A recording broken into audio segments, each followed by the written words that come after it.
देवतुल्य आइयो महाशक्ति। आज से अध्याय चिंतन का हमारा क्रमांक है 652। और आज हमारे बीच में आदरणीय श्री आर एन पांडे साहब, रिटायर्ड एडिशनल कमिश्नर के एक्सपेक्ट। और आज आपका जो विषय है वो है राजा नेमी और नौ योगेश्वर संवाद, भाग 8। और उसमें विशेष है अवतारों का वर्णन। इससे पूर्वी 7 भाग ले चुके हैं। अब ज्यादा समय नहीं लेते हुए आदरणीय पांडे साहब से निवेदन करते हैं कि आज का उद्बोधन जारी करा दें। ओ सर्वप्रथम गायत्री मंत्र का उच्चारण करते हैं। ओम भूर्भुवः स्वः तत्सवितुर्वरेण्यं भर्गो देवस्य धीमहि धियो यो नः प्रचोदयात्। दो वैदिक मंत्रों से मैं प्रार्थना करता हूं। ओम विश्वानि देव सवितर्दुरितानि परा यद्भद्रं तन्न ओम अग्नि नयसुपथाराये अस्मान् विश्वानि देव वयुनानि विद्वान् यो योऽध्यस्माज्जुहुराणमीनो भूयिष्ठान्ते नम उक्तिं विधेम। हे सकल जगत के उत्पादक प्रकाश स्वरूप परमात्मन, आप हमारी दुर्व्यसनों को, बुराइयों को, आपत्तियों को दूर करें और जो कल्याणकारी हो वह हमें प्राप्त कराएं। हे सबसे अग्रणी अग्नि स्वरूप परमेश्वर, आप हमारे सारे कर्मों को जानते हैं। आप हमें सन्मार्ग पर ले चलते हुए समृद्धि को प्राप्त कराएं। इस मार्ग में जो भी बाधाएं आए उन्हें आप दूर करें। हम आपको बार बार प्रणाम करते हैं। ओ इस प्रकरण के श्रीमद् भागवत के अधिष्ठाता भगवान श्री कृष्ण और इस प्रकरण के नारद जी और नवयोगीश्वरों को भी प्रणाम करता हूं। मंगलाचरण के लिए 2 श्लोक बोलता हूं। सच्चिदानंद रूपाय विश्वोत्पत्त्यादि हेतवे तापत्रय विनाशाय श्री कृष्णाय वयं नुमः। संसार भय मुक्त्यर्थम ब्रह्म भूयाय कल्पनम नव योगीश्वरोभ्येहि नारदाय नमाम्यहम्। सर्वप्रथम श्री अरविंद शर्मा जी का बहुत बहुत आभार,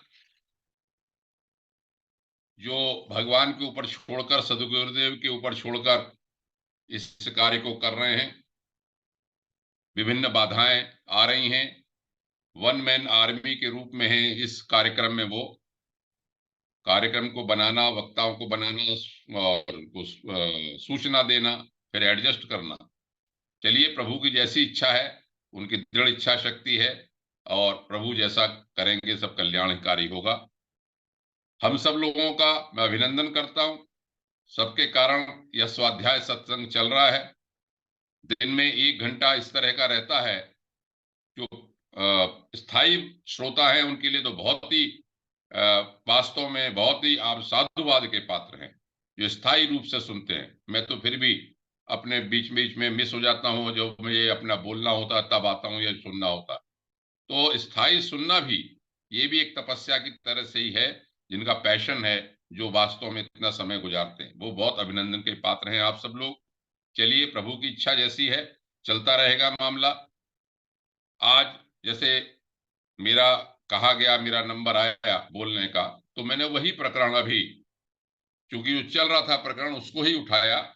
इसके बाद, इस प्रकरण के बाद में जो पहले पुराने 2 ग्रंथ रह गए हैं, एक तो विवेक चूड़ामणि और एक योग वासिष्ठ, उसको ही मैं फिर आगे बढ़ाऊंगा। उसमें अभी बहुत ही गुंजाइश है बोलने की, बताने की, उसको पूरा करने की।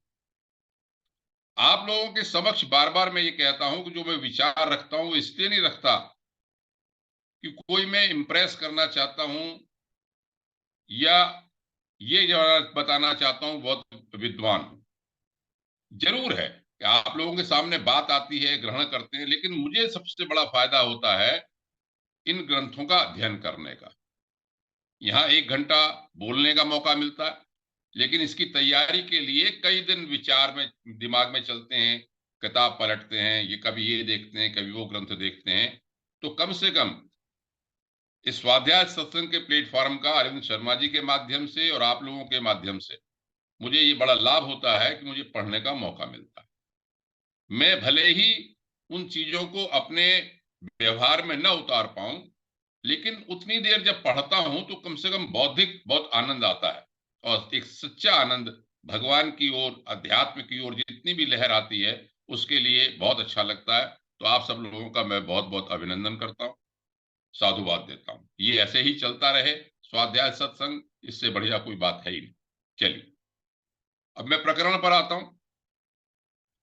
प्रकरण में जैसे पहले बता चुका हूं बार बार, श्रीमद् भागवत पुराण का 11वां स्कंध, उसका अध्याय 2 से लेके 5, 4 अध्याय के बीच में यह प्रकरण है। संक्षिप्त भूमिका दोबारा से मैं बता देता हूं।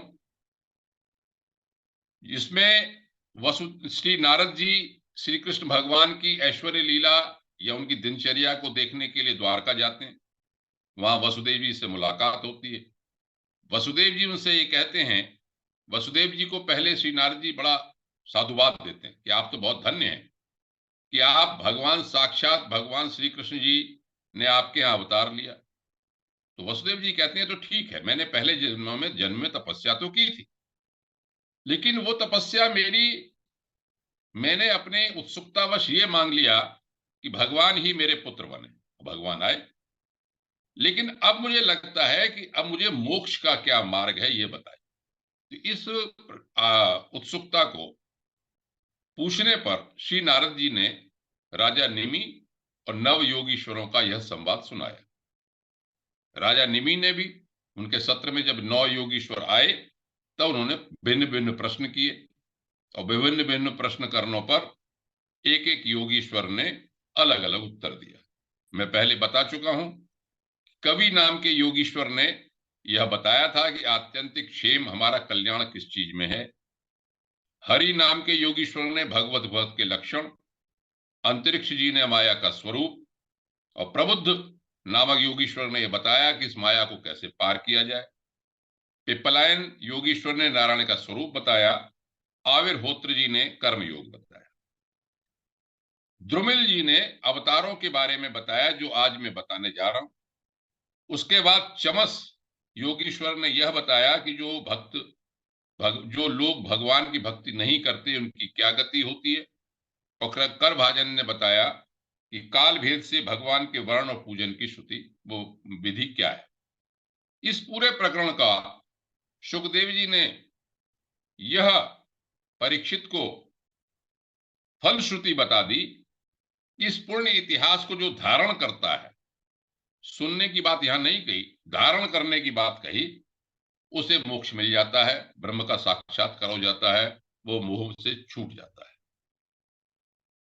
आप सब प्रबुद्ध श्रोता इतने लंबे समय से विभिन्न विभिन्न उपनिषदों में और गीता के बारे में, गीता को काफी कही जा रही है, अभी भी वो कही गई है, इसको सुनते सुनते यह जरूर अनुभव करते होंगे कि एक ही बात को, अध्यात्म के एक ही तरह के ब्रह्म के बारे में, परमात्मा के बारे में तरह तरह से बार बार शब्दों का, चाहे वो योग वासिष्ठ है चाहे विवेक चूड़ामणि है, उसी बात को बार बार कहा जाता है। यही एक शैली है, यही एक तरीका है। जब हमें यह नहीं पता कि हमारे कितने जन्मों के बाद हमारा उद्धार होना है, मनुष्य जन्म है, हम बार बार प्रयास करते रहें। गीता कहती है अनेक जन्म संसिद्ध ततो याति पराम गतिम। हे अर्जुन, अनेक जन्म लग जाते हैं, लेकिन यह भी कहते हैं कि आप किसी एक जन्म में जब बहुत इंटेंसिटी, तेजी पकड़ लेते हैं और मनसा वाचा कर्मणा आप उतार लेते हैं उसको, तो अतः आपका कल्याण हो जाता है।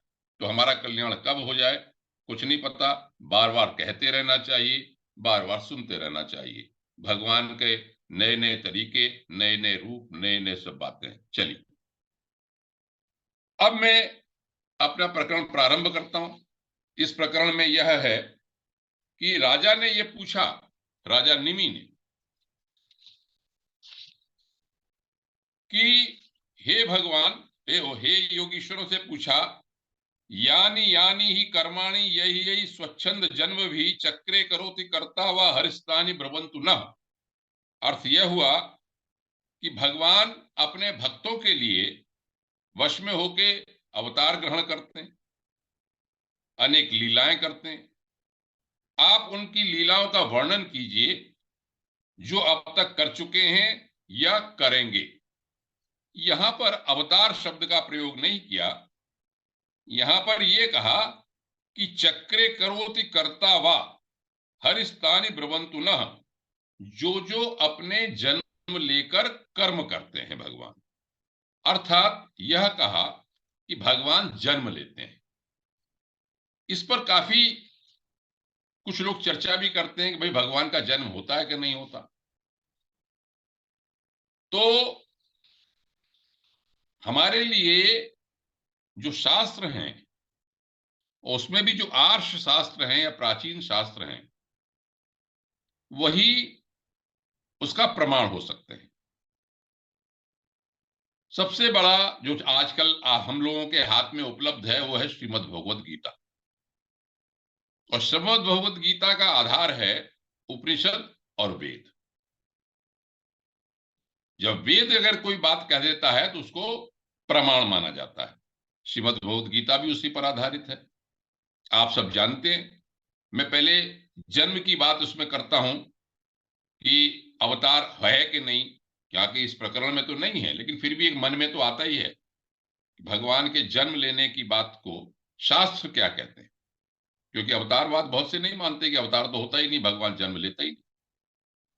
उसके भी तरह तरह के मंत्र हैं कि वो अछेद्योयम अजायोयम, या ये क्या कहते हैं, भगवान इस तरह से इसका रूप इस तरह का है कि भगवान उसमें उत्पन्न ही नहीं हो सकते। गीता के चौथे अध्याय में जन्म की बात आती है। उसमें श्री कृष्ण जब ये कहते हैं कि हे अर्जुन, ये जो योग मैंने तुमको बताया इसको मैंने सूर्य से कहा था,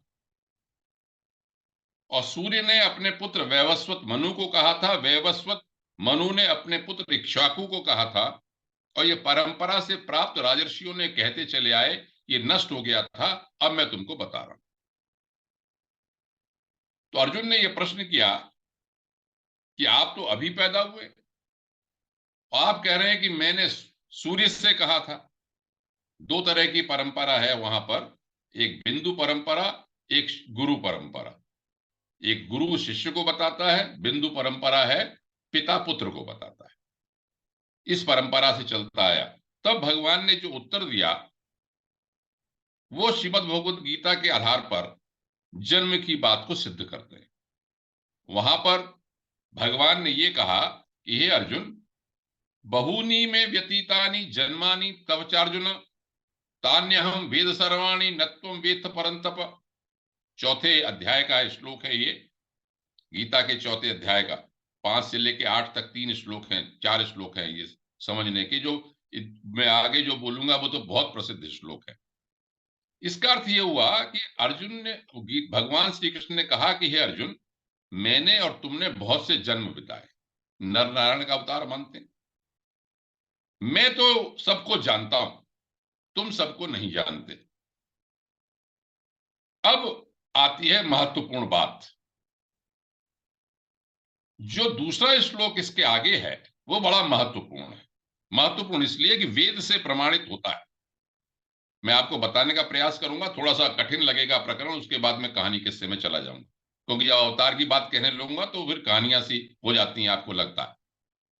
यहां पर भगवान श्रीमद् भगवद गीता में ये कहते हैं कि अजोपि सन अव्ययात्मा भूतानाम ईश्वरोपि सन प्रकृतिम स्वाम अधिष्ठाय संभवामी आत्म मायया।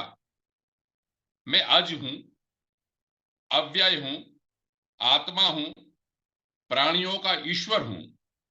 इतना होते हुए भी अपनी प्रकृति का सहारा लेकर अपनी आत्मा के, अपनी माया के द्वारा मैं संभवामी प्रकट होता हूं। भगवान उत्पन्न नहीं होते गर्भ से, प्रकट होते हैं, ऐसा मानते हैं, ये शास्त्र कहते हैं। अब बात ये आई कि मैं जब इसको पढ़ रहा था और जब मैंने वेद पढ़े तो वेदों से जब जोड़ा जहां पर, तो जो अवतारवाद को पुष्ट करते हैं इस मंत्र को, वो मंत्र में एक दो सामने आपके रखता हूं, थोड़ी शास्त्रीय बात हो जाएगी, उसके बाद आगे बढ़ेंगे।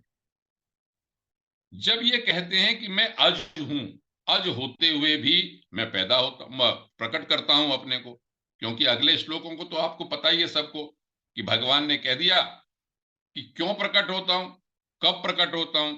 तो बहुत प्रसिद्ध श्लोक है, वो ही पहले मैं बोल देता हूं।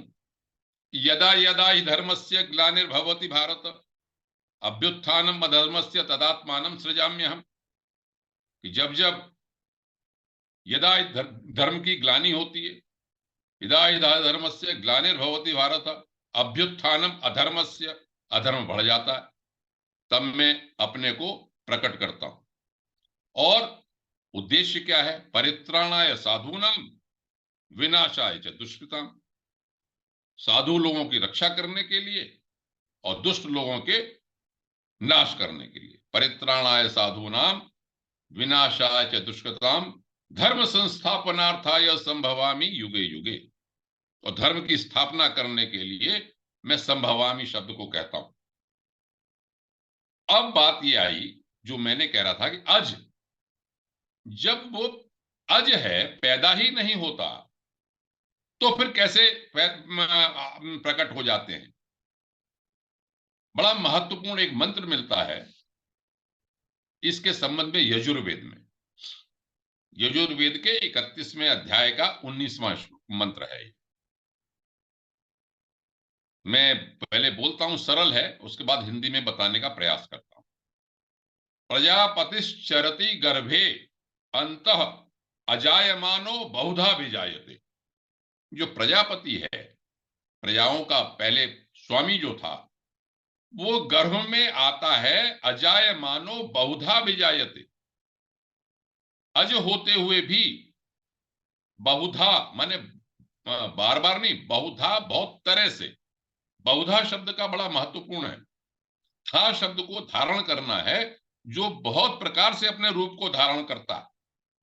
बहुधा विजायते तस्य योनिम परिपश्यन्ति धीरा तस्मिन् ह तस्थु भुवनानि विश्वा।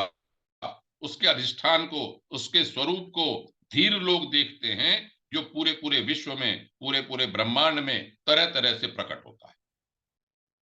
इस मंत्र में स्पष्ट रूप से यह कहा कि अजायमानो बहुधा विजायते। जो भगवान ने कहा मैं अज हूं, तो उसकी पुष्टि वेद करते हैं कि अज होते हुए भी प्रकट होते हैं तरह तरह से। यही नहीं, जो 32वां अध्याय का एक चौथा मंत्र एक और मैं आपके सामने प्रस्तुत करता हूं। वहां पर कहा, एषोह देवः प्रदिशोनु सर्वाः पूर्वोह जाता सहु गर्भे अंतः। इसका अर्थ यह हुआ कि एक जो परमात्मा ब्रह्म था, वो पहले भी पैदा हुआ था, पूर्वोह जाता, सहु गर्भे अंतः, गर्भ में भी आया था। आगे ऐसा ही नहीं रुक देते, वो मंत्र में ये कहते हैं, स एव जातः स जनिष्यमाणः। भगवान यहां पर जो रिमी ने पूछा कि क्या लीला की है और क्या करेंगे, इसकी पुष्टि करता है वेद। क्या कहता है? स एव जातः, वह ही हुआ है पहले, स जनिष्यमाणः, वह भविष्य में भी होगा। ये भविष्य का प्रयोग करते हैं। प्रत्यंजना तिष्ठति सर्वतो मुखः, सब में जो व्याप्त है, कण कण में जो व्याप्त है, वो प्रकट होता है। तीन बातें इसमें की, पूर्वो जातः, पहले हुआ है, स गर्भे अंतः, आता है गर्भ में, स जातः, वह हुआ है, स जनिष्यमाणः, वह आगे भी होगा। ऋग्वेद में तो एक जगह बड़ा आपने सुना होगा, उसके छठे मंडल के 47वें सूक्त में एक मंत्र आता है, इंद्रो माया भी पुरुरूप यीयते। इंद्र माने वह परमात्मा, आदित्य, सूर्य, माया भी, माया के द्वारा पुरुरूप यीयते, तरह तरह के प्रकट के रूप में प्रकट होता। अब बात यह आई कि इसी चौथे अध्याय में गीता, श्रीमद् भगवद गीता के दिव्य जन्म की बात कही आगे कि हे अर्जुन, मेरे जो दिव्य जन्म को जानता है, तत्व से जानता है, वही वास्तव में मेरे रूप को समझ पाता है। यहां पर जब मैंने व्याख्याएं पढ़ी तो दिव्य जन्म और पार्थिव जन्म दो तरह के जन्म हैं। दिव्य जन्म है अयोनिज, मैथुनी सृष्टि के, जिसमें आवश्यकता नहीं होती। मैं पहले भी अपने वक्तव्यों में कह चुका हूं कि मैथुनी सृष्टि बाद में हुई, चाहे वो नासदीय सूक्त है, चाहे वो पुरुष सूक्त है, उसमें संकल्प की बात कही। उपनिषदों ने भी संकल्प की बात कही कि उसने ईक्षांश चक्रे, उसने संकल्प के सो अकामयता, उसने कामना की और सृष्टि की रचना हुई। ऐसा हमारे शास्त्र मानते हैं। चलिए, तो यहां पर जो बात मैंने आपसे अभी बताई यजुर्वेद की, कि अजायमान होते हुए भी वो बहुधा विजायते, वो कब कही इन्होंने, वेद ने कब कही? ये दो जगह इसका वर्णन आता है। इससे पहले जो मैंने यजुर्वेद का 31वां अध्याय जब पढ़ा, उसमें ये मंत्र पढ़ा, उससे पहले पुरुष सूक्त का वर्णन है। मैं अवतारों के ऊपर आ रहा हूं, अवतारों की संख्या और उसके रूप के बाद में आऊंगा इसमें। तो पहला जो अवतार इसमें निमि के प्रकरण में ही जो बताया, वो बताया विराट रूप का, पुरुष का। और जो मैंने ये मंत्र पढ़ा कि अजायमानो बहुधा विजायते, ये जो यजुर्वेद का 31वां अध्याय है, इसके पहले 16 मंत्र पुरुष सूक्त के ही मंत्र हैं। आपने अगर सुना हो कर्मकांड के पंडितों को बोलते हुए, सहस्र शीर्षा पुरुष सहस्राक्ष सहस्रपात स भूमिम सर्वतः स्पृत्वा तिष्ठत् दशांगलम।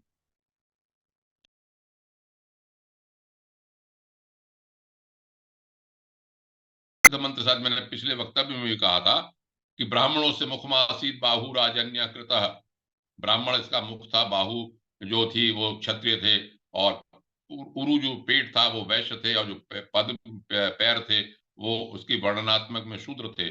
और चंद्रमा मनसो जाता चक्षु सूर्यो अजायत, चंद्रमा मन से पैदा हुआ, सूर्य चक्षु से पैदा हुए, इत्यादि इत्यादि। ये 16 मंत्र बड़े प्रसिद्ध हैं। यह पुरुष सूक्त आपकी जानकारी के लिए मैं बताता हूं कि यह यजुर्वेद में भी, ऋग्वेद में भी 10वें मंडल का 90वां सूक्त है, पुरुष सूक्त। यजुर्वेद में जहां से मैंने मंत्र पढ़ा कि अंतर अजायमानो बहुधा विजायते, उससे पहले पुरुष सूक्त आ चुका है। एक बड़ी इंटरेस्टिंग बात है, जब पुरुष सूक्त है, जहां जैसे आप जानते हैं कि पहले जो भी मंत्र वेदों में होता है उसका एक ऋषि होता है, उसका एक देवता होता है। ऋषि माने ऋषयो मंत्र द्रष्टारः, जिन्होंने उस मंत्र को देखा, और देवता माने जो सब्जेक्ट है। तो बड़ी इंटरेस्टिंग बात ये लगी मुझे कि पुरुष सूक्त के जो अधिकतर मंत्र हैं, अधिकतर के सभी मंत्रों में ऋषि जो है नारायण, नारायण भी एक अवतार है। अभी आगे आएगा, नर नारायण का शायद मैं पिछली बार जिक्र भी कर चुका था। और जो देवता है वो अधिकतर मंत्रों में पुरुष है, सब्जेक्ट। जैसा कि अभी पिछले वक्तव्य में नेम साहब ने एक बात, एक अपनी टिप्पणी की थी, इन्होंने कहीं सुना था कि साहब ये अवतार क्या है, ये इवोल्यूशन है, मतलब सृष्टि का विकास है। कुछ जगह विकास है और कुछ जगह उद्देश्य है। शुरू के जो अवतार हैं वो तो विकास को दिखाते हैं, अभी आपके सामने आएंगे। लेकिन बाद में ये जो अवतारों का कारण है कि उनका रीजन, मतलब वो किसी न किसी विशेष उद्देश्य को लेके, इसलिए वो अंशावतार कहे गए कि हम इस उद्देश्य को लेके ये अवतार हुआ। एवोल्यूशन भी है। जैसे पुरुष सूक्त है, पुरुष सूक्त के बारे में क्या कहा कि पहले पृथ्वी जल आकाश सब कुछ स्थिर था, उसके बाद में जो है ये जो मंत्र है उन्होंने किस किस तरह से सृष्टि बनी, उस पुरुष सूक्त में सब कुछ लिखा हुआ है 16 मंत्रों में, कि किस तरह से ब्रह्मांड बना, किस तरह से उनके एक एक आकार रूप दे दिया गया, पुरुष का रूप दे दिया गया, और उसके आकृति के कारण जितने भी वर्ण के बारे में भी कहा, और चंद्रमा सूर्य के बारे में भी कहा, और ये भी कहा नाभ्या आसीद अंतरिक्ष, जो आपने देखा हुआ कर्मकांड करते समय जब वो प्रसाद लगाते हैं पंडित लोग, तो ये मंत्र बोलते हैं, नाभ्या आसीद अंतरिक्ष गुण शीष्णो दो समवर्तता। अर्थ उसका ये है कि जो अंतरिक्ष है ये उस भगवान के उस पुरुष अवतार का नाभि है। तो क्या हुआ, मानवीकरण तो किया गया, लेकिन उस पूरे विश्व के रचना को, ब्रह्मांड की रचना को बताया गया इसमें पूरे में। नाभ्या आसीद अंतरिक्षुग्न शीष्णो देहु समवर्ततः, जो द्युलोक था उनका शीर्ष था, और श्रोत्रात कानों से वायु और प्राण बने, और इस तरह से पैरों से उनकी भूमि बनी, दिशाएं बनी, सारे के सारी पैरों से सारी दिशाएं बनी, ये लिखा हुआ।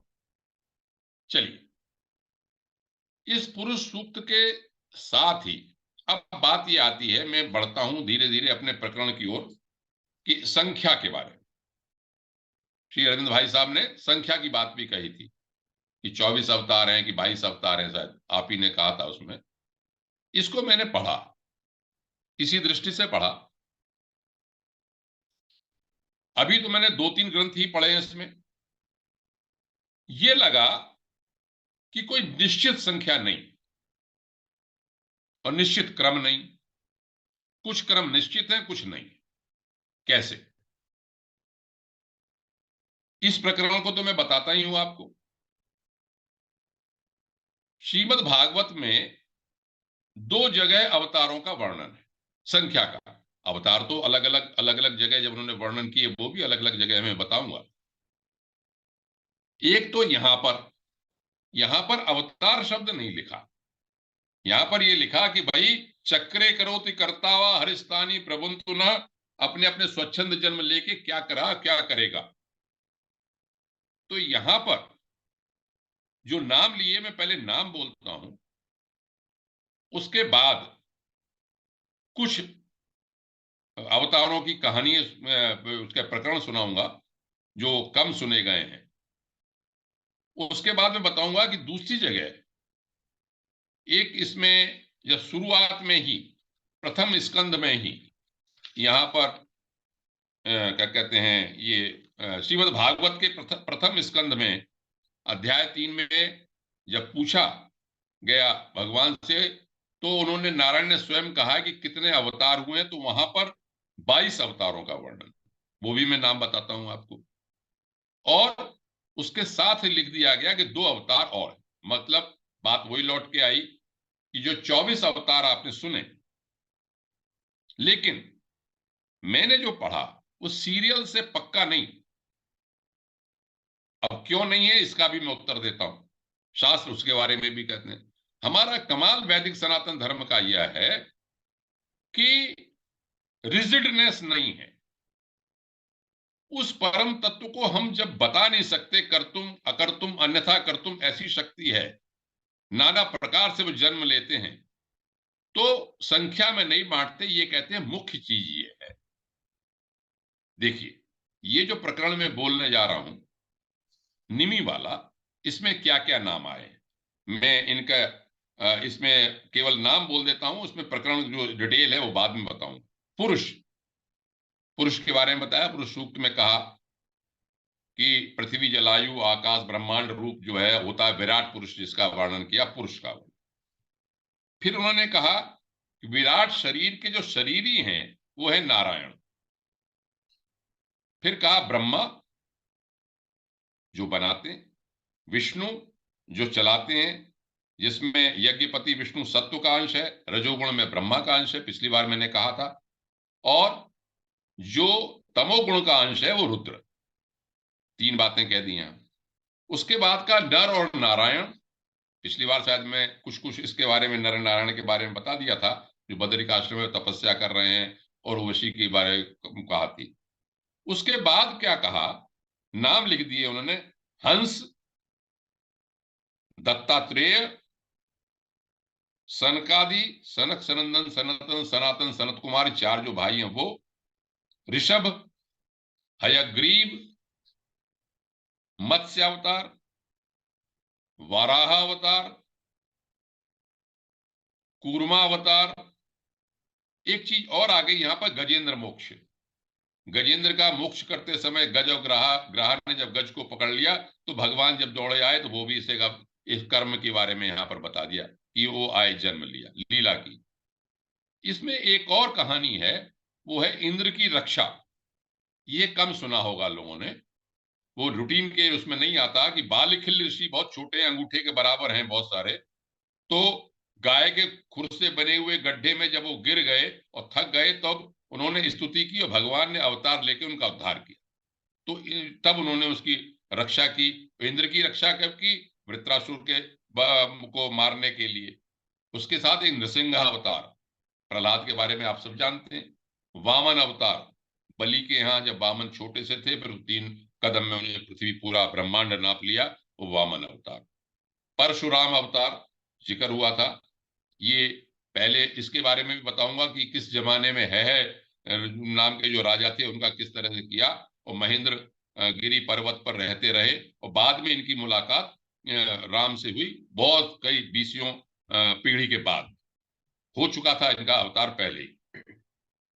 फिर रामावतार, श्री कृष्ण, और हिंदी में लिख दिया बुद्ध, लेकिन यहां पर बुद्ध का नाम नहीं आया। ये लिखा कि जो यज्ञ के अनाधिकारी लोग जो यज्ञ करते हैं उनको तर्क वितर्क देके कहेंगे कि यज्ञ तुम ये सब गलत कर रहे हो, तो वादई विमोहति, अपने तर्कों के द्वारा जो देते हैं, तो वो कहते हैं बुद्ध के अवतार मानते हैं। उसके बाद कहा कि फिर कली का अवतार होगा।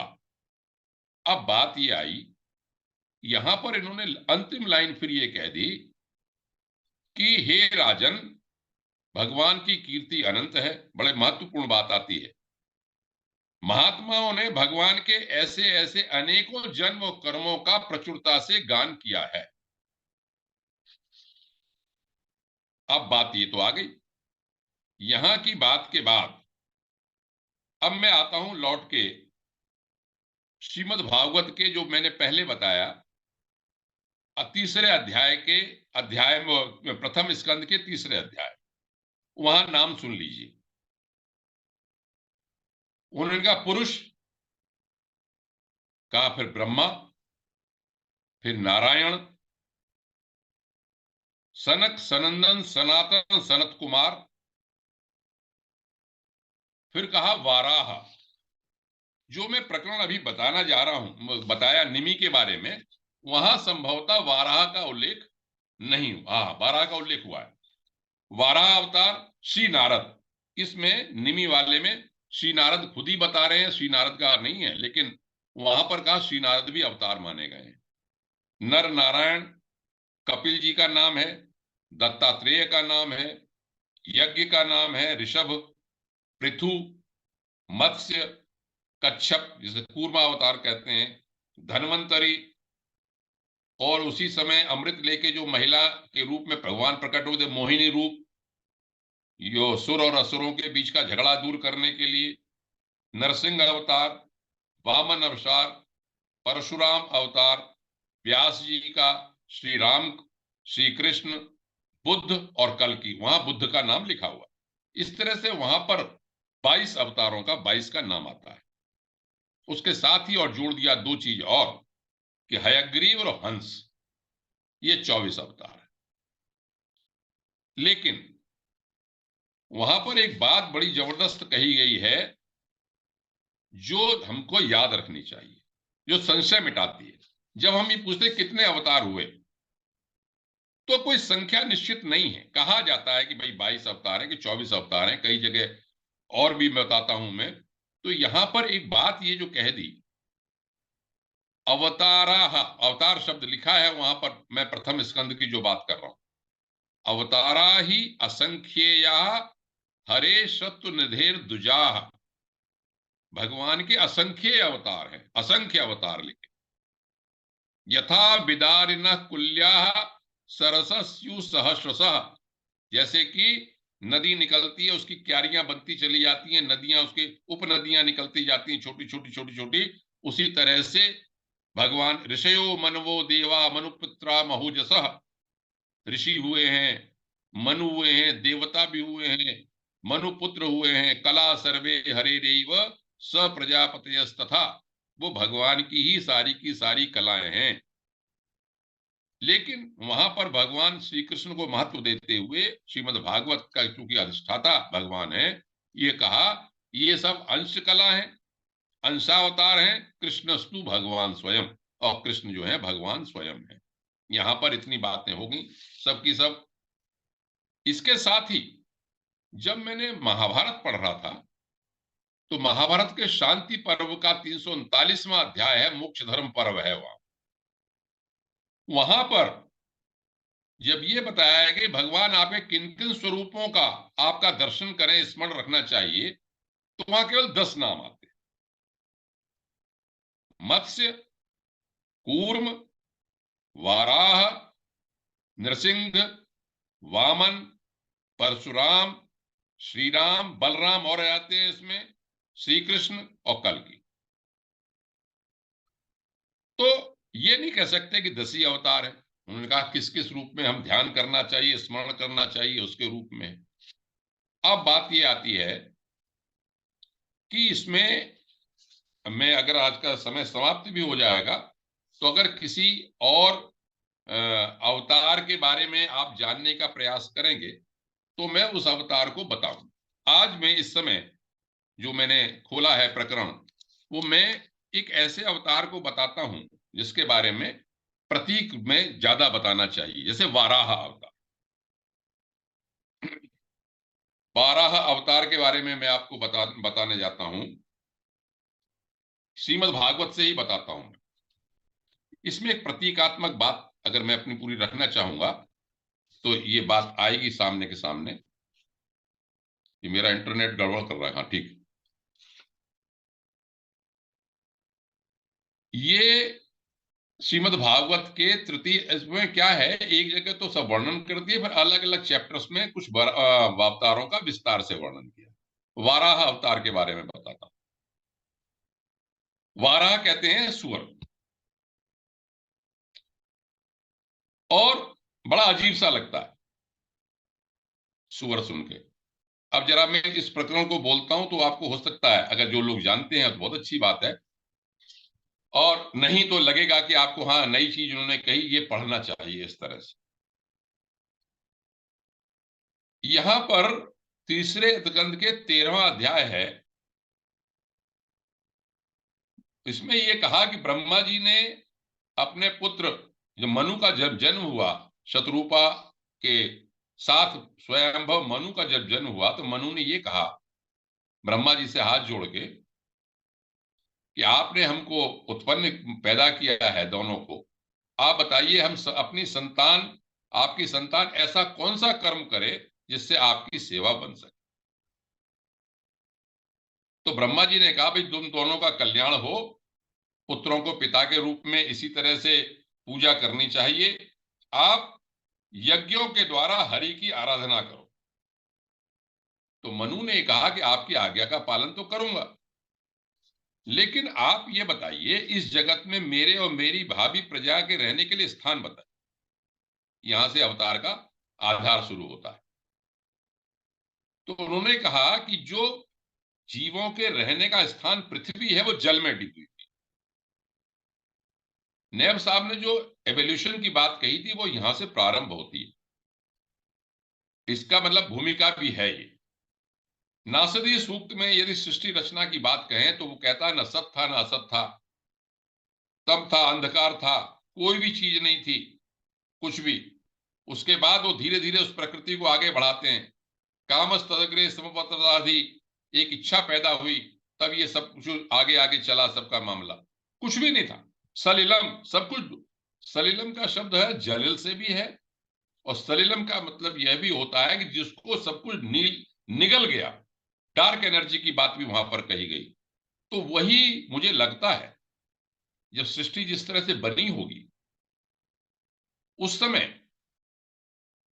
एक बात मुझे याद ये और आ गई एवोल्यूशन के बारे में, कि हयग्रीव की जैसे बात कही, मत्स्य अवतार की बात कही, मतलब घोड़े के सिर वाला।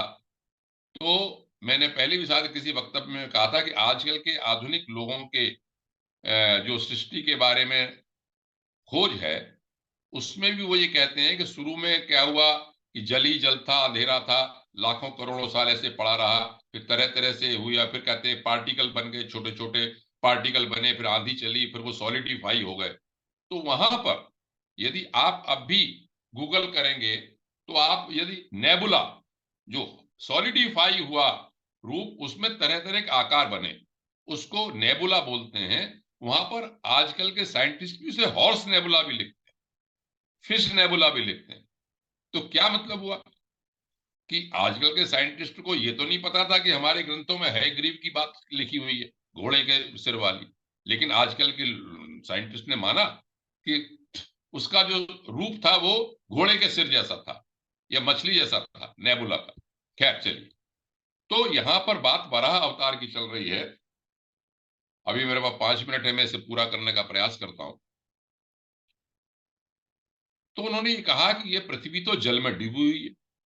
इसका अर्थ ये हुआ कि पहले जल ही जल था। तो मैत्रेय जी भी बोल रहे हैं, तो उसमें कहते हैं पृथ्वी को इस प्रकार अथाह जल में डूबकर ब्रह्मा जी बहुत देर तक सोचते रहे। ये सोचते रहे कि जब जीवों का एक आधार पृथ्वी ही है तो इसको मैं कैसे निकालूं। और ये लगता भी है कि बहुत अधिकतर तो हिस्सा पूरे अभी भी हमारी पृथ्वी पे जल का ही है, पहले जल ही रहा होगा जो कुछ भी है। तो उन्होंने कहा जब मैं संसार को, ब्रह्मांड को बना रहा था तो ये पृथ्वी तो जल में चली गई। तो उन्होंने कहा अब तो भगवान ही इसको पूरा करेंगे। तो उन्होंने विचार किया, भगवान का ध्यान किया। अब यहां से वराह अवतार का जो प्रकरण लिखा हुआ है श्रीमद् भागवत में, वो आपको सुनाओ। तो कहते हैं ब्रह्मा जी जब इस तरह का विचार कर रहे थे तो नासा छिद्र से अकस्मात अंगूठे के बराबर एक वराह शिशु निकला। बड़े आश्चर्य की बात है कि आकाश में खड़ा हुआ वराह शिशु ब्रह्मा जी के देखते देखते ही हाथी के बराबर हो गया। उस विशाल वराह मूर्ति को देखकर मरीचि आदि मुनिजन, सनक सनंदन, सनातन, स्वयंभव, मनु तरह तरह के विचार करने लगे, यह सूकर के रूप में आज कौन सा दिव्य प्राणी प्रकट हुआ है। ये पहले तो अंगूठे के बराबर दिखाई पड़ता था, अब ये भारी शिला के रूप में हो गया है। तो उन्हें लगता है कि भगवान ही हमारे मन को मोहित कर रहे हैं। और जब ये सोच रहे थे तो उसमें लिखा कि यज्ञ पुरुष पर्वताकार होकर गरजने लगे। सर्वशक्तिमान हरि ने ब्राह्मणों को प्रसन्नता से भर दिया। अब देखिए यहां पर एक बात ये आई इसमें कि उनकी स्तुति करने लगे। जनलोक, तपलोक और सत्यलोक के निवासी लोग तो अलग अलग थे, पृथ्वी लोक नहीं था उस समय, पृथ्वी पे पढ़ना था। तो जिस वेदों में जिस स्वरूप का वर्णन किया गया है उससे उनकी स्तुति की। भगवान देवताओं के हित के लिए जल के अंदर घुस गए और वहां से जब वो निकले, इसमें एक बात और कही गई जो बात मैं बताना चाह रहा था, वो देखिए, वो बताता हूं मैं। उनका जो शरीर है वो लिखा भगवान स्वयं यज्ञ पुरुष हैं।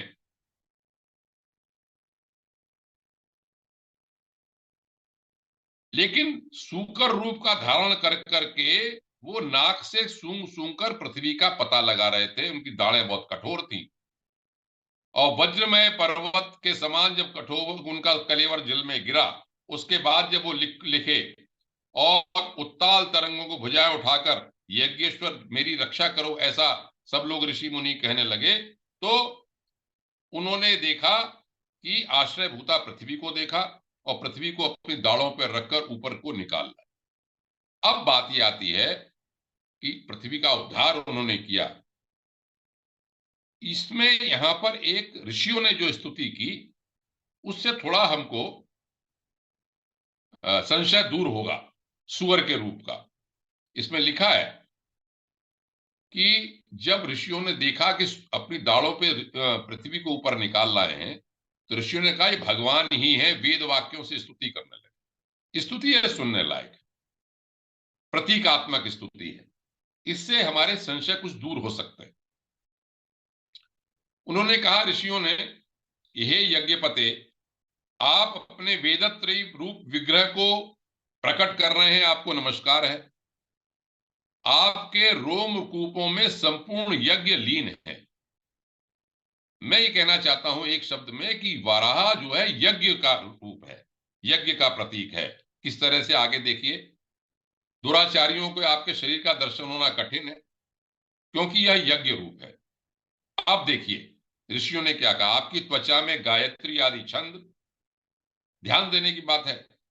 ये नहीं लोग कहीं पढ़ते हैं, सुअर का बात पढ़ दिया, लेकिन क्या लिखा कि आपकी त्वचा में गायत्री आदि छंद, रोमावली में कुश, नेत्रों में घृत, चारों चरणों में जो यज्ञ करने वाले चार नाम दिए, होता, अधर्यु, उदगाता, ब्रह्मा। मैं बिल्कुल हिंदी पढ़ रहा हूं जो ऋषियों ने की है। आपकी थूथनी, मुख का अग्रभाग श्रुक है, नासिका छिद्रों में श्रुवा है, जिससे कि एक आपने देखा होगा कि लकड़ी होती है, लकड़ी का बना होता है, इसमें घी देते हैं, यज्ञ में ऐसे करते हैं, श्रुवा कहते हैं उसको। कानों में चमस है, ये यज्ञ के पात्र हैं। मुख में ब्रह्म भाग पात्र है, कंठ में सोम पात्र है। आपका जो चबाना है वह अग्निहोत्र है। बार बार अवतार लेना यज्ञ स्वरूप आपकी दीक्षणीय दृष्टि है। गर्दन आपकी तीन इष्टियां हैं, आप यज्ञ में जानते होंगे तीन सीढ़ियां बनी रहती हैं। तो दोनों दाढ़ें आपके दीक्षा के बाद की इष्टि है, उदयनीय यज्ञ समाप्ति की इष्टि है। और सिर जो है होम रहित अग्नि है। आवसत्य, दो तरह की अग्नि है आपकी, आवसत्य अग्नि, प्राण चिति अग्नि। इष्टि का चयन आपका लिखा है कि प्राण जो है चिति है, इष्टि का चयन है। आपका वीर सोम है। बैठना आपका प्रातः सवनादि तीन समन है। सातों धातुएं यहां पर लिखा, अग्निष्टोम, अत्यग्निष्टोम, उक्त, षोडशी, वाजपेय, अतिरात्र, आप्तोरियाम नामक आदि संस्था में टेक्निकल वर्ड जानबूझ के सामने रख रहा हूं। भले ही मेरी समझ में भी कम आते हैं, आपकी समझ में भी ना आए, लेकिन ये जानिए कि केवल यह कह देना कि सुअर है, ऐसा नहीं शास्त्रों में लिखा। शास्त्र के प्रतीक को पूरी तरह से पढ़ना चाहिए। शरीर की संधियां संपूर्ण सत्र हैं। इस प्रकार आप संपूर्ण यज्ञ और क्रतु रूप हैं। सोम रहित याग जो होता है वो यज्ञ है, और सोम सहित याग जो होता है वो क्रतु होता है। यज्ञानुष्ठान स्त्रियां आपके अंगों को मिलाए रखने वाली मांसपेशियां हैं। समस्त मंत्र, देवता, यज्ञ द्रव्य, यज्ञ कर्म आपके ही स्वरूप हैं। आपको नमस्कार है। आगे इन्होंने स्तुति की और कहा कि आप इस पृथ्वी को जल पर स्थापित कीजिए। और पृथ्वी को उन्होंने, कौन आपके साथ साहस कर सकता था, उन्होंने पृथ्वी को स्थापित कर दिया, स्तंभित करके जल को। और इस तरह से रसातल से लाई हुई पृथ्वी को जल के ऊपर रखकर वो भगवान अंतर ध्यान हो गए। ये सब यहाँ पर केवल वराह का अवतार के रूप में कहा गया। यज्ञ वाराह कहा जाता है। दुर्गा सप्तमी में जो वर्णन आता है तो एक शब्द था यज्ञ वाराह। तो ये वाराह कहते हैं कल्याण करने वाले को भी कहते हैं, सूअर का जो भी रूप है। तो मेरा कहना क्या है, जब मैं इसे पढ़ता हूं, और भी मैंने समय हो गया है, जब भी मैं इन पुराणों के इन सबको पढ़ता हूं, तो जैसे हमारे देव ऋषि जी भी कहते हैं कि प्रथम दृष्टिया बड़े भ्रम वाले लगते, लेकिन कहीं कहीं उन पुराणों में ही जो प्रतीक वाले लिखे गए हैं उससे उनका उत्तर भी मिलता है। इससे यह समझ में आता है कि क्या रहा उस समय, क्या नहीं है। तो खैर जो लिखा है लिखा है, लेकिन यह समझ में आता है कि यज्ञ जो है वो बड़ी महत्वपूर्ण चीज है, पृथ्वी के कल्याण करने की चीज है। और भगवान स्वयं ही यज्ञ रूप में, वराह रूप में आके उन्होंने पृथ्वी का कल्याण किया। इसीलिए इस पृथ्वी के कल्याण के लिए और हमें मानव जन्म के कल्याण के लिए यज्ञ इत्यादि करते रहना चाहिए, यज्ञ करते रहना चाहिए। त्याग की दृष्टि भी होनी चाहिए, यजन की दृष्टि भी होनी चाहिए, जिससे कि पूरा इकोसिस्टम ठीक तरह से चलता रहे, हम भी ठीक रहें और ये पृथ्वी की पृथ्वी पूरी कल्याण रूप से चलती रहे। अब बात ये आती है कि कोई बताएंगे आप में से कि कौन से, क्योंकि इस प्रकरण को कह के तो मैं आगे निकल जाऊंगा। यदि कोई और अवतार के बारे में जानना चाहे जो नहीं सुना हो तो वो कभी बता देंगे, तो मैं अगले प्रकरण में कह के, क्योंकि अब ये अंत हो जाएगा, इसको मैं समेट के अगले वक्तव्य में मेरे ख्याल से मैं इसे समाप्त कर दूंगा इस मेरे प्रकरण को। मुख्य बात आज यही आई कि जब हम ये कहते हैं कि कण कण में भगवान है, भगवान तरह तरह से जन्म लेते हैं, भगवान उद्देश्य के साथ आते हैं, अंशावतार है। हम ये कहते हैं कि नहीं भाई, इनमें विशेष विभूति है। तो गीता के 10वें अध्याय में ये कहा गया, यदि यद विभूति मत सत्वम श्रीमद ऊर्जत मेव वा तत्तदेवावगच्छत्वम मम तेजोश समुद्भवम। हे अर्जुन, जो भी आपको विशेष लगे, जिसमें कि विशेष कोई चीज है, तो उसमें समझो कि मेरा विभूति वाला अंश उसके अंदर है। तो उसे चाहे जन्म के रूप में कहिए, चाहे अवतार के रूप में कहिए, सृष्टि का एवोल्यूशन कहिए, या किसी विशेष उद्देश्य से आना कहिए। तो आगे जितने भी नाम लिए हैं उसमें अलग अलग उद्देश्य उनके हैं। तो इस तरह से हमारे शास्त्रों में ये वर्णन किया गया है कि भगवान के तरह तरह के रूप हैं, तरह तरह के उद्देश्य हैं, उनका गुणगान इनमें बताया गया है। आज मैं अपने वक्तव्य को अब यहाँ पर समाप्त करता हूँ। धन्यवाद आदरणीय आर्यन पंडित साहब। आज आपने राजा नेमी और नौ योगेश्वर संवाद का भाग 8 किया। अब मैं सभी लोगों को अनम्यूट करता हूँ, फिर बाद में 2 शब्द हमारे आदरणीय देवेश साहब बोलेंगे।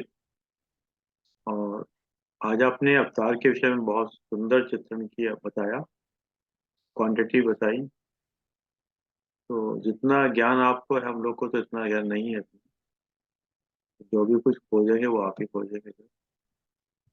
आपने जो ये बताया था एक जगह डार्क एनर्जी ध्यान तो समझे, डार्क एनर्जी से क्या मतलब था? एनर्जी मतलब एनर्जी डार्क। मैंने शब्द को जानबूझ के बोला अरविंद जी, शायद इस प्लेटफॉर्म पे मैं बोला नहीं हूं इसके ऊपर। मुझे याद आता है एक जगह काली का वर्णन कर रहा था। आज आप गूगल करना डार्क एनर्जी के बारे में, और तब देखना कि उसमें नेगेटिव जो सारी चीजों को निगलने वाली चीज है, जिसे आप क्या कहते हैं, हाँ ये आप खोल लीजिए देव ऋषि जी। नहीं, मैं अभी सभी को खोलता, 1 मिनट होल्ड कीजिए, अभी सर तो बंद ही है। हाँ आप सब खुलवा दीजिए। सर देखिए, देखना खुल गया। ब्लैक होल खोल चुका था नहीं? ब्लैक होल, ब्लैक, हाँ ब्लैक होल, ब्लैक होल। हाँ ठीक, हाँ पांडे जी आप खोल लीजिएगा। पांडे जी की बंद है। तो आप जब डार्क एनर्जी के बारे में देखेंगे तो आजकल साइंटिस्ट भी ये मानते हैं। Pandey black hole, black hole. हाँ ब्लैक होल। तो उसके अलावा जब मैं काल की बात करता था कि काल को चलाने से रमण करने वाली जो शक्ति है वो काली है, किस तरह से उसे शक्ति को कहते हैं। तो निगेटिव एनर्जी जो है, डार्क एनर्जी जिसे बोलते हैं, आजकल साइंटिस्ट बड़ा मानते हैं। आप गूगल पे देखना जाके, तो वो किस तरह से है उसके बारे में मैंने वो प्रयोग किया डार्क एनर्जी का। तम आसीत तमसा गूढ़म अग्रे, अंधेरा ही अंधेरा था और कुछ नहीं था उस समय। नासदी सूक्ति ये कहता है सृष्टि के। क्या है कमाल की बात मुझे लगती है कि ऋषियों को ऐसी कौन सी दृष्टि मिल जाती थी, ये मिली थी अपनी तपस्या के द्वारा, कि वो लाखों करोड़ों साल पहले होने वाली चीज को भी उन्होंने अनुभव किया केवल तपस्या के द्वारा। और सूक्ष्म शरीर के बताया चिरंतन है, और अन्य जन्म की पुनर्जन्म की अनेक जन्मों की थ्योरी चलती रहती है। उसके बाद भी जो लिखा उन्होंने वो कमाल की बात लिखी, जो अनुभव जो हुआ, एवोल्यूशन किस तरह से हुआ ब्रह्मांड का, वहां पर मैंने डार्क एनर्जी का प्रयोग किया। आज आप पंडित साहब मालूम हुआ कि कल हमारे यहाँ वो एक बाघ क्या वो आ गया था कोर्ट के अंदर में ना। हाँ। आज पेपर में था कि जब उस व्यक्ति के सामने आया तो वो व्यक्ति की पूरा अंधेरा छा गया उसके सामने, और एकदम शक्ति खत्म सी हो गई। इसका मतलब ये लगता है कहीं ना कहीं शक्तिशाली चीज जब कभी सामने आती है तो आदमी एकदम बिल्कुल सरेंडर सा कर देता है, मतलब बिल्कुल खत्म सा कर देता है, निर्जीव हो जाता है, मतलब कहीं ना कहीं ये भी भय हो जाता, वो एक भय है हमारे साथ। और इसके वाइस वर्षा अगर देखिएगा कि कहते हैं जैसे कुछ ही आदमी जब दौड़ता है पीछे तो पैरों में कोई ऐसी ग्रंथि निकलता है, कुछ निकलता है, उससे आदमी की स्पीड बढ़ जाती है। मतलब मुझे लगता है दोनों चीजें व्यक्ति के अंदर है। एनर्जी है तो एनर्जी मतलब एक जगह तो बिल्कुल ही खत्म हो गया और एक जगह उसके अंदर ताकत भी आ जाती है। मतलब कई मौके ऐसे हैं रात में आए, मतलब किसी तरीके से आदमी ने अदम्य साहस का परिचय दिया जो आदमी कुछ नहीं था मतलब। और हम तो अध्यात्म में पहला लेवल सूक्ष्म शरीर का लेवल, सूक्ष्म आत्मा, ऊर्जा, कुंडलिनी, जागरण सबकी बात करते हैं। लेकिन एक साधारण मनुष्य के रूप में तो हम जानते ही हैं कि मैं कितना भी थका हुआ आऊं ऑफिस से, यदि अचानक कोई ऐसी बात पड़ जाए कि कुछ गिर जाए, कोई खराब खबर लग जाए, तो आप उसे तुरंत ही एकदम, या मेरा कोई मित्र आ जाए तो तुरंत ही हम एकदम एनर्जी शुरू हो जाती है, हम करने लगते हैं। तो साधारण सा उदाहरण है, दोनों भय में भी और वो अच्छे सुख में, दोनों ही बात। एक चीज और मैंने देखा, जो मैं कहीं पढ़ रहा था, कि पता नहीं, आप भी इसको प्रयोग करके देखिएगा, कि भय, जो व्यक्ति सेल्फिश होगा या जो व्यक्ति डिस्ट्रक्टिव नेचर का होगा, वो ज्यादा भयभीत होगा। जिसके अंदर दूसरे का कहीं ना कहीं गलत गलत करने का, या कहीं ना कहीं सेल्फिशनेस है, मतलब एक थोड़ा सा ये हो गया, भय एक अज्ञात भय होता है ना व्यक्ति के अंदर इस प्रकार का। एनीवे, और किसी को अध्यात्म, ये तो अध्यात्म की निशानी है, भय खत्म हो जाना। जो आध्यात्मिक आदमी, उसको तो भय होता ही नहीं। अब मैं ये भी चाह रहा था कि जैसे अगर कोई वैसे तो आपने सब सुने हैं कि किसी खास अवतार के बारे में कुछ जानना हो तो मैं ग्रंथों से निकाल के अगली बार बोल दूंगा, वरना मैं आगे बढ़ जाऊं। ऋषि साहब बताएंगे कोई अवतार? चलिए। क्योंकि ये सब पढ़ ही रखे हैं, मैं सुन रखे हैं लोगों ने। पूरा सुना, अवतारों में तो इतना मेरी रुचि नहीं है। नहीं, अवतारों में इतनी रुचि इसलिए नहीं है कि इससे इससे को हमारा ज्ञान बढ़ता नहीं है कोई, ना हमारे अध्यात्म में इसमें कुछ प्रोग्रेस होती है। और बेकार में उलझन वाली बात है इतने अवतारों के बारे में जानना। एक ही दो बात जो मन में आई है, सबसे बड़ी जो जन्म नहीं लेता, प्रकट होता है। सबसे बड़ी जो बात मैंने नोट की है। और कहते प्रकट अनंत रूपों में होता है। तो इसकी मेरे एक बात हुई है, और अनंत प्रकट रूपों में होता है, तो प्रकृति के भी तो अनंत रूप है। ये सब जो अनंत, सब सृष्टि में, जैसे आपने कहा कण कण में वही है। तो अनंत रूपों में जो प्रकट होता है, प्रकट और जन्म नहीं होता। और जैसे आपने इस राजा निमि के प्रकरण में कहा कि उसने अवतार का नाम नहीं लिया, तो अवतार नहीं कहता वो। ये प्रकरण ये नहीं कहता कि ये अवतार है, ये प्रकट हुए हैं। और उन्होंने भी किया है, वे प्रकट, तो प्रकट और प्रकृति में कितना डिफरेंस है मुझे समझ नहीं पड़ता। अब ऐसे तो आप किसी रूप में भी देख, लेकिन आपने जैसे कहा एवोल्यूशन के बारे में कहा। लेकिन एक बात और मुझे साथ पड़ी, जब आप कह रहे हैं 12 ऋषि समुद्र से बोले ब्रह्म कह रहे कैसे निकले, तो ऋषि मुनि बड़े खुश हुए। तो इसका मतलब सृष्टि तो सब बनी हुई थी तब, ऋषि मुनि कहाँ बैठे थे, कहाँ से प्रसन्न हुए वो? कहीं भयभूत भी हो गए जब आपने बोला लहरें उठी हैं। तो इसका थोड़ा सा मुझे आप बताइए। और तीसरी बात जो मैंने बहुत बड़ी नोट की है, कि जो इसकी व्याख्या की है आपने, 12 अवतार की, स्वरूप की, ये शरीर और यज्ञ को पूरी व्याख्या की है। शरीर, शरीर के अलग अलग अंगों को, उसमें क्या गुण है, क्या उसके लक्षण है, और क्या स्वभाव है, और यज्ञ, ये दोनों को उसमें रिलेट किया हुआ है। तो एक तो आप ये मुझे ये इसका जरा बताइए, जब प्रकट होना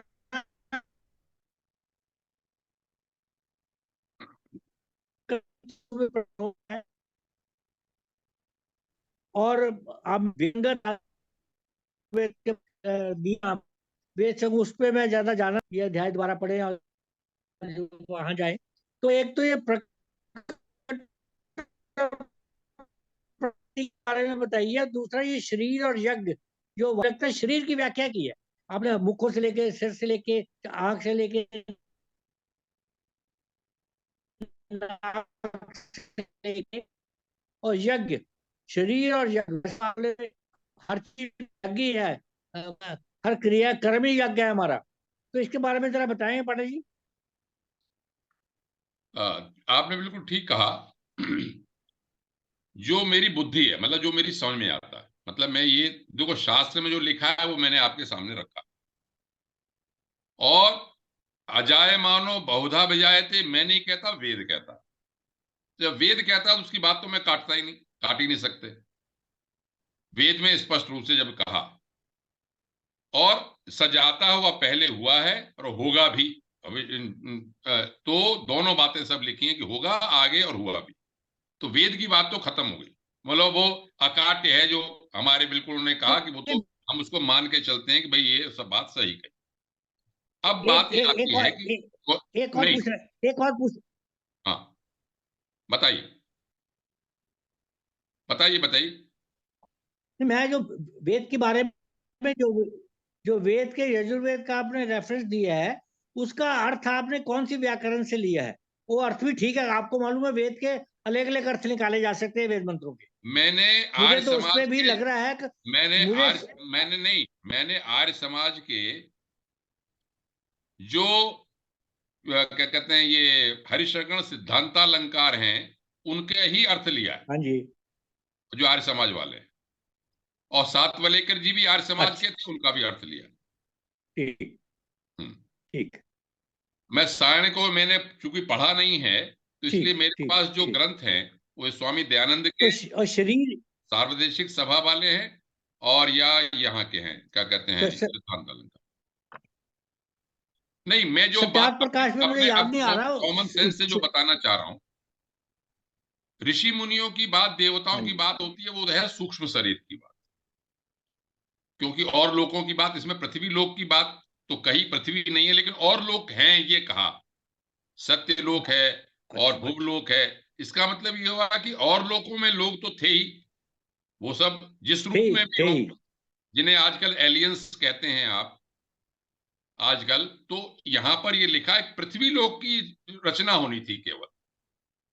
इसलिए मुझे ऐसा लगा कि वो जो बात आई कि ऋषि मुनि या और जगह देवता लोग जो वो कर रहे थे, तो जो 14 लोकों की जो कल्पना की गई है, और सूर्य लोक से लेके ओम भू ओम भुवा ओम स्व ओम महा ओम जन ओम तपः सत्यम हम करते हैं, अपनी संध्या में भी करते हैं।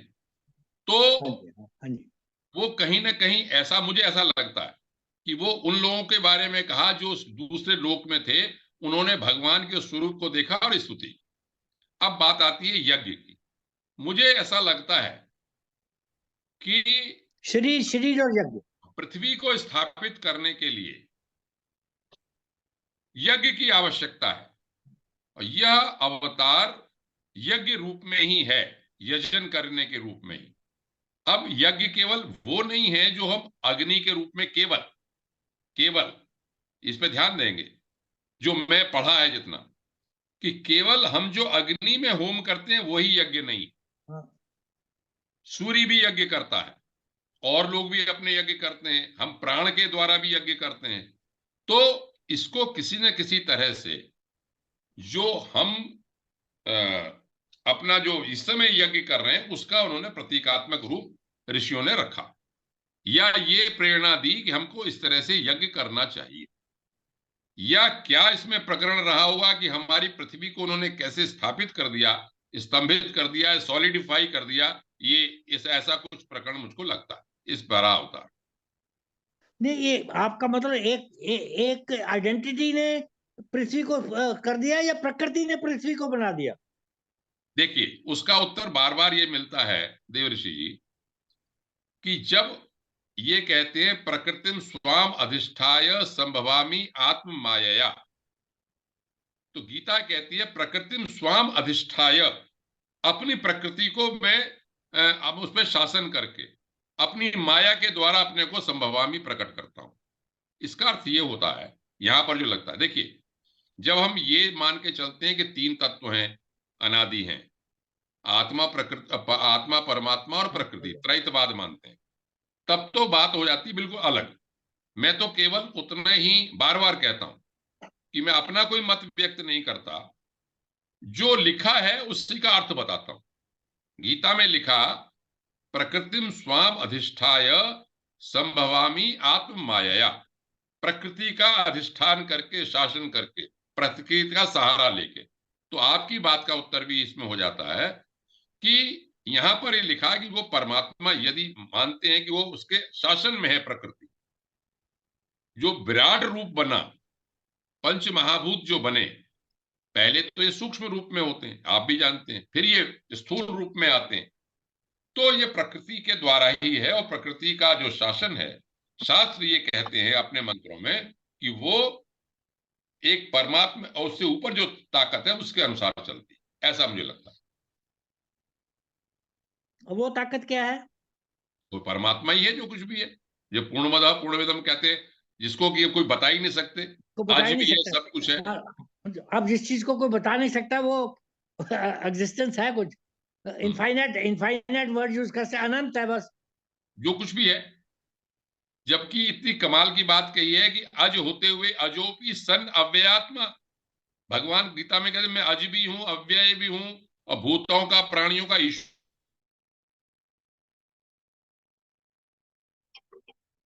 और उसका रीजन भी बता दिया कि इस कारण से मैं अपने को प्रकट। और वैसे कॉमन से ये तो छोड़ दिए, बड़ी बात है जो अब देख रहे हैं,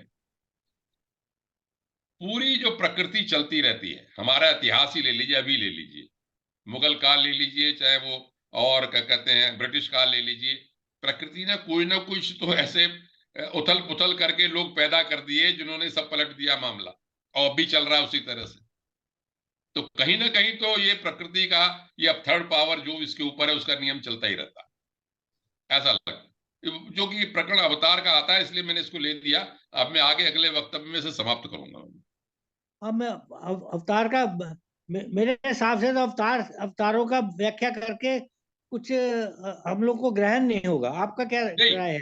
ये एक बात, ये तो इतनी तो ग्रहण होती है कि उसके अंशावतार असंख्य, जब बात उस पर आप जोर क्यों नहीं देते, जब ये कहा कि हमारे असंख्य जन्म हुए, असंख्य अवतार, बहुने में व्यतीतानी, तो समय समय पर विशेष ऊर्जा के साथ सिद्ध पुरुष, ऐसे आदर्श पुरुष होते हैं जिनको हम आदर्श मानते हैं, जिनसे हम सीखते हैं। एवोल्यूशन की बात छोड़ दीजिए, तो हमारे सामने ऐसे लोग तो आते हैं जिनको हम आदर्श मानते हैं। भाई जैसे प्रलय आती है, भूचाल आते हैं, सुनामी आते हैं, ये कोई मनुष्य थोड़ा ही करता है, ये सब प्रकृति का स्वरूप है। प्रकृति का है या प्रकृति को चलाने वाला है, जब प्रलय होनी है, जब ये तो हम सृष्टि सामने खत्म, सामने ही देखते हैं। बिल्कुल ठीक जब है। सृष्टि खत्म होनी है तभी प्रकृति ने करनी है, जब बननी है तभी प्रकृति ने करनी है। और उसमें तो योग वासिष्ठ में ही कहा कि तरह तरह से होती है, पता हाँ, ही नहीं चलता कैसे सृष्टि तरह किस तरह होती है और कैसे खत्म होती है, कुछ नहीं पता। चलिए साहब, तो कहाँ अच्छा, पहुंच, भैया, हम पहुंचे कहाँ हैं, हमें समझ नहीं पड़ा। जब बात निकलेगी तो बहुत दूर तक जाएगी। चलो, हम्म। पहुंच जाएंगे। चलती ठीक, चलती चलती पहुंच जाएंगे। बहुत धन्यवाद दे दिए सर। अब धन्यवाद तो धन्यवाद ही है बिल्कुल। अब आगे का प्रकरण देखते हैं। एक जगह आपने ये भी कहा कि नारद जी भी हाँ अवतार हुए हैं। हाँ, नारद जी भी, श्रीनाथ। नारद जी हाँ, भी मैं अवतार हुए। इसको मैं अगली बार में बता दूंगा आपको कि पांचरात्र वाले में किस तरह तीसरा अवतार कैसे कहेंगे। चलिए, नारद जी के बारे में ही बताया जाए। नारद जी को तो आप चला ही रहे हैं, नारद का तो शुरू किया हुआ अभी आपने अभी शायद। अभी 2 मिनट में नहीं बता दूंगा, इसके लिए बहुत लंबी चलेगी, मैं बता दूंगा अगले प्रकरण नहीं आते हैं, बता दूंगा। नहीं, नारद का प्रवचन तो आपने शुरू किया हुआ ना। हाँ हाँ, मैं बता दूंगा, बता बस वही वही जाना जाए तो सर्वोत्तम है वो। दूंगा। और आप पढ़ना चाहेंगे तो 2-3-4 महीने में मेरी पुस्तक भी आने वाली है, श्रीनाथ जी। बात मैंने आपको कहा था तब नारद जी का तो आप कर रहे हैं, बहुत अच्छा। कोई नारद जी ही मेरा ख्याल सबसे सबसे जो जिसका चरित्र, जिसका व्याख्या करना जरूरी है, वो नारद जी है। तो आपको आनंद आएगा पढ़ के मेरी पुस्तक को, हाँ, मैं बहुत। समझ गया। नारद जी का व्यक्तित्व भी बहुत गजब का है, बहुत गजब, बहुत अच्छा। आपकी धन्यवाद बहुत आपकी बहुत। आपकी पोती पीछे देख के चली गई है।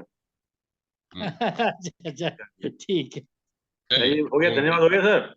हाँ, हाँ हो जी, गया, हो गया धन्यवाद जी। दे दिया। दे दिया, चलिए। चलिए, धन्यवाद आदरणीय देवी साहब, धन्यवाद आदरणीय आनंद पांडे साहब, आपने समय निकाल समय दिया। एक मिनट। और जैसे कि एक विचार के साथ 3 बार ओम के साथ अपनी बात समाप्त करते हैं, आज के विचार थोड़ा सा हल्का सा लंबा है। एक फिल्टर वर्ड आता है, फिल्टर। अब हमें कहाँ फिल्टर करना चाहिए, एक बड़ा अच्छा सा विचार है। फिल्टर के लिए 3 शब्द हैं हमारे पास में। एक पहला शब्द है सच, और दूसरा है सकारात्मक, और तीसरा है उपयोगिता। इसमें एक छोटा सा प्रसंग है कि एक दिन सुकरात का कोई परिचित उनसे मिलने मिला। हो सकता है शायद किसी ने सुन भी रखा होगा। एक दिन सुकरात का कोई परिचित उनसे मिला और कहा, आपको पता है मैंने आपके दोस्त के बारे में क्या सुना है।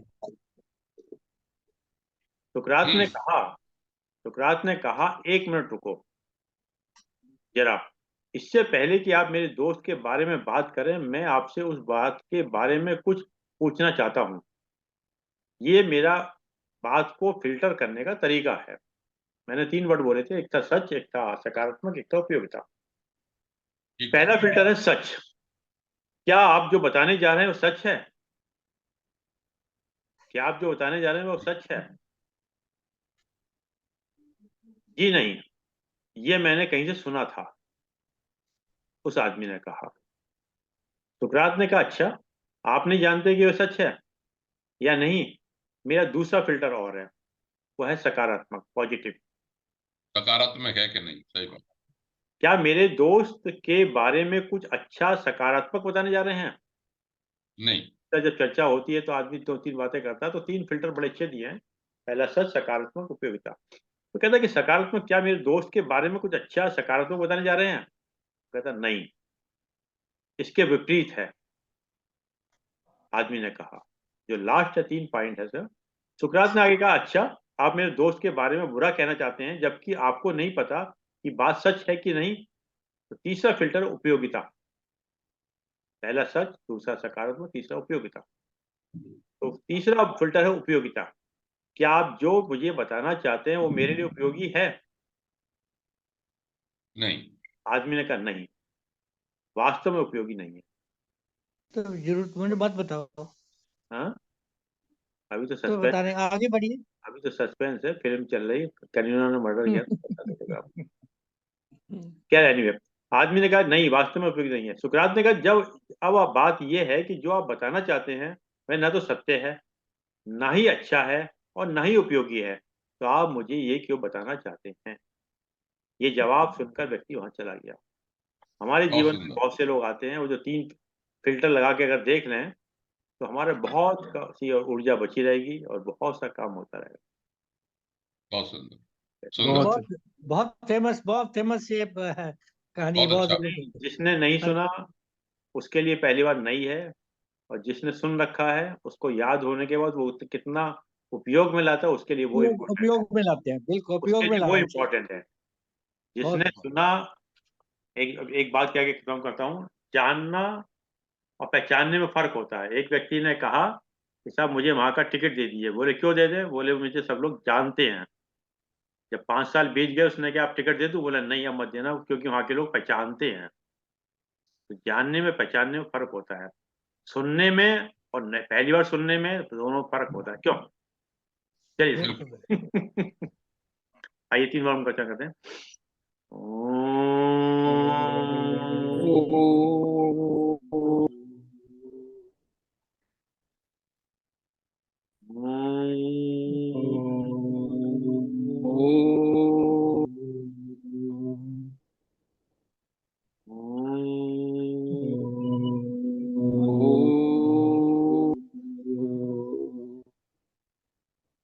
शांति शांति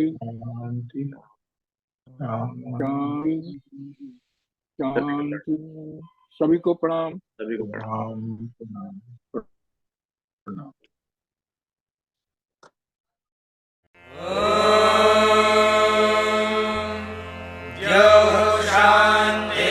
शान्तिरन्तरिक्षं शान्तिः पृथिवी शान्तिरापः शान्तिरोषधयः